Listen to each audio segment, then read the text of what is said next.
ஓம் சரவணபவாய நமக. வணக்கம். மகர ராசிக்கான குரு பெயர்ச்சி பலன்கள். குரு எப்போ பெயர்ச்சி ஆகிறார் அப்படின்னு பார்த்தீங்கன்னா 14/5/2025 இரவு 10:37 மணி அளவில் பெயர்ச்சியாக இருக்கிறார். இதுவரையிலும் ரிஷபத்தில் இருந்து வந்த குரு பகவான் மிதுனத்திற்கு பெயர்ச்சியாக இருக்கிறார். குரு பெயர்ச்சி அப்படின்னாலே ஒரு வருட காலம் அப்படின்னு நம்ம எல்லாத்துக்கும் தெரியும். அதில் பார்த்திங்கன்னா அதிசார பயிற்சி அப்படின்னு ஒரு நிகழ்வு நடக்கும். அதிசார பயிற்சி எப்போ அப்படின்னு பார்த்தீங்கன்னா அக்டோபர் 18ஆம் தேதியிலிருந்து டிசம்பர் 5 வரைக்கும் அதிசாரம் பயிற்சி தான். அதிசாரம் அப்படின்னா என்னென்னா முன்னோக்கி அப்படின்னு அர்த்தம்.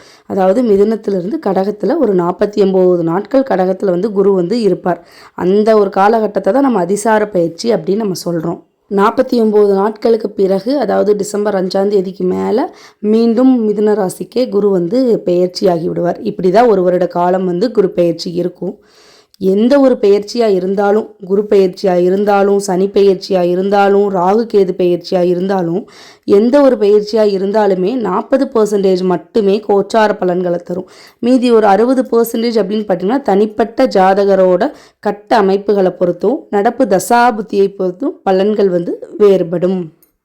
வருகின்ற குரு பெயர்ச்சி மகர ராசிக்கு எப்படி இருக்குது அப்படின்னு பார்த்தோம்னா, மகர ராசிக்கு குரு ரிஷபத்திலேருந்து மிதுனத்துக்கு பெயர்ச்சி ஆகிறனால இதுவரையிலும் பூர்வ புண்ணிய ஸ்தானமான 5ஆம் இடத்தில் இருந்து வந்த குரு பகவான் மே மாதத்திற்கு மேலே மிதுனத்தில் சஞ்சாரம் செய்கிறார். அதாவது ரண ரோக சத்ருஸ்தானமான 6ஆம் இடத்திற்கு பெயர்ச்சியாக இருக்கிறார். மகர ராசிக்கு குரு பகவான் அப்படின்னு பார்த்தீங்கன்னா விரய ஸ்தானாதிபதியாகவும் வராரு, இளைய சகோதர ஸ்தானாதிபதியாகவும் வராங்க. அதாவது 12 அதிபதியாகவும் வராரு, 3ஆம் இடத்துக்குண்டான அதிபதியும் வராரு. 12-3 6ல் பயிற்சி அப்படிங்கிறது ஒரு நல்ல ஒரு விசேஷமான ஒரு கால அமைப்பை தருவதற்கு வாய்ப்புகள் மிக மிக அதிகம். எப்படி அப்படின்னு பார்த்தீங்கன்னா, கெட்டவன் கெட்டிடில் கிட்டிடும் ராஜயோகம், விபரீத ராஜயோகம் அப்படின்னு சொல்லுவாங்க. அதாவது இப்போ பார்த்தீங்கன்னா இருக்கிறதுலையே 3ஆம் இடம், 6ஆம் இடம், 8ஆம் இடம், 12, 3, 6, 8, 12 மறைவு ஸ்தானம், துர்ஸ்தானம் அப்படின்னு சொல்லுவாங்க. அந்தந்த இடத்திற்குரிய கிரகம், அதாவது 3, 6, 8, 12க்குரிய கிரகங்கள் 3, 6, 8, 12லேயே பரிவர்த்தனை பெற்றிருந்தால் அது விபரீத ராஜயோகம், அதாவது கெட்டவன் கெட்டிடில் கிட்டிடும் ராஜயோகம் அப்படின்னு சொல்கிறனால மகர ராசிக்கு இந்த குரு பெயர்ச்சி ரொம்ப நல்ல அருமையான ஒரு காலகட்டமாக இருக்கும். நவகிரகங்கள்லேயே பார்த்திங்கன்னா குருவிற்கு மட்டுமே சிறப்பு பார்வைகள்லாம் உண்டு.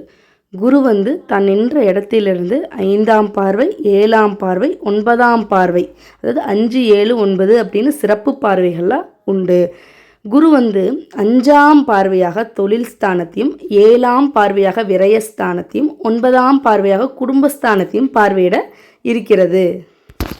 குரு 5ஆம் பார்வையாக 10ஆம் இடத்தை பார்க்கிறது. அதாவது தொழில் ஸ்தானத்தை பார்க்கறனால தொழிலில் ஒரு முன்னேற்றங்கள் ஏற்படும். இது வரைக்கும் என்ன தொழில் செஞ்சுட்டு இருந்தோமோ அதில் பார்த்திங்கன்னா நெக்ஸ்ட்டு கிரேடு, அதில் மேல் பதவி, அந்த மாதிரிலாம் தொழிலில் நல்ல ஒரு முன்னேற்றம் அப்படிங்கிறது கண்டிப்பாக கிடைக்கும்.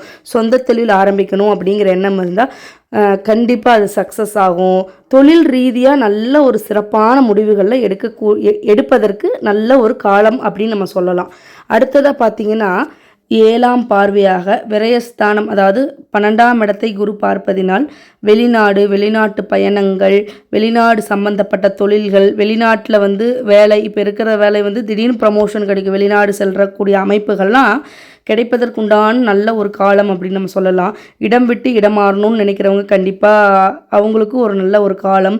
தூக்கம் சம்பந்தப்பட்ட பிரச்சனைகள் இருந்தால் கண்டிப்பாக இந்த குரு பயிற்சியில் ஒரு நல்ல ஒரு மன அமைதி, மன நிம்மதியை கொடுக்கக்கூடிய ஒரு காலம் அப்படின்னு சொல்லலாம்.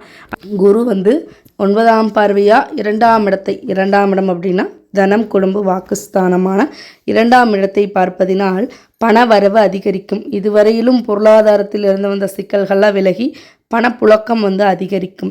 குடும்பத்தில் ஒரு மகிழ்ச்சியான சூழல் உண்டாகும், மன அமைதி ஏற்படும். கணவன் மனைவிக்கிடையே ஏதாவது பிரச்சனைகள் இருந்தால் அதெல்லாமே விலகி நல்ல ஒரு ஒற்றுமையை கொடுக்கக்கூடிய ஒரு காலம் அப்படின்னு சொல்லலாம்.